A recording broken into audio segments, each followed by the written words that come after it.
ம். ம். ஐயோ, லேட் ஆயிடுச்சே. சித்து வந்துருவானே.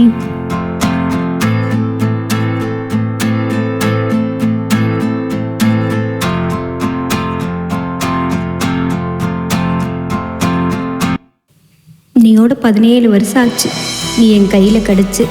தினம் தூங்கும்போது அந்த விஷயத்தை கெட்ட கனவாக நினச்சி மறக்கணும்னு நினைக்கிறேன். ஆனால் இப்போ வரைக்கும் நான் தோத்துக்கிட்டே தான் இருக்கேன். ஆரம்பத்தில் இது உங்கள்கிட்ட சொல்ல வேண்டான்னு தான் நினச்சேன். ஆனால் நீ வளர வளர சொல்லாமல் விட்டால் தப்பாக போயிடுமோன்னு உள்ள ஏதோ உறுத்திக்கிட்டே இருக்கு. இந்த விஷயத்தை உங்கள்கிட்ட நேரடியாக சொல்ல அம்மாவுக்கு தைரியம் இல்லடா சித்து. நீ என்னை ரொம்ப நல்லாவே பார்த்துக்கிற. நானே விருப்பப்பட்டு பெற்றிருந்தா கூட உன்ன மாதிரி ஒரு பையன் எனக்கு கிடைப்பானாங்கிறது சந்தேகம்தான்.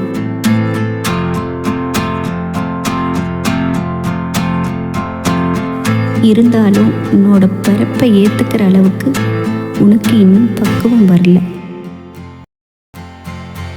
நீ என்கிட்ட வந்த விதம் வேணா எனக்கு பிடிக்காம இருக்கலாம், ஆனால் உன்னை எனக்கு ரொம்ப பிடிக்கும்.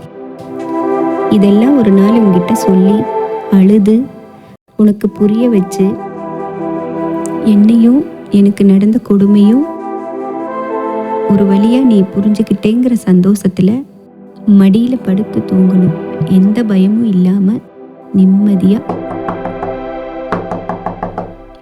சித்து, என்னாச்சுப்பா? உடம்புல இப்படி அடிபட்டிருக்கு, என்ன நடந்துச்சுப்பா?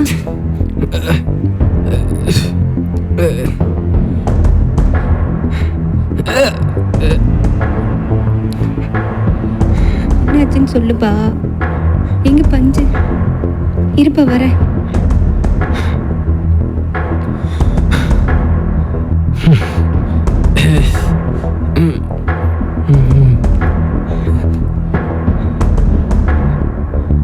ஐயோ, எவ்வளோ ரத்தம். கீழே விழுந்தியா? இல்ல. பசங்க கூட எதுவும் சண்டை போட்டியா? இல்ல.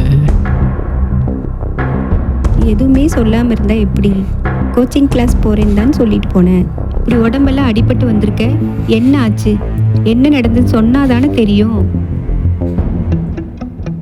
ஒரு சின்ன பொண்ணுமா,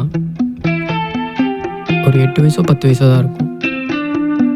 அந்த பொண்ணுக்கிட்ட ஒரு 2 பேர் தப்பாக நடந்துக்க பார்த்தாங்கம்மா. நான் தான் அந்த பொண்ணை காப்பாற்றி அவள் வீட்டில் கொண்டு போய் விட்டுட்டு வந்தேன். அந்த பொண்ணு அந்த விஷயத்த அவங்க வீட்டில் சொல்கிறதுக்கு அவ்வளோ பயப்படுதுமா. பெற்றவங்கிட்ட சொல்கிறதுல என்னம்மா பயம்? என் மகன் கேட்ட அந்த கேள்வியில் என் தவறையும் உணர்ந்தேன். நான் வளர்த்த என் மகன் ஒரு கண்ணியமான ஆண்மகன் என்பதையும் அக்கணம் உணர்ந்தேன்.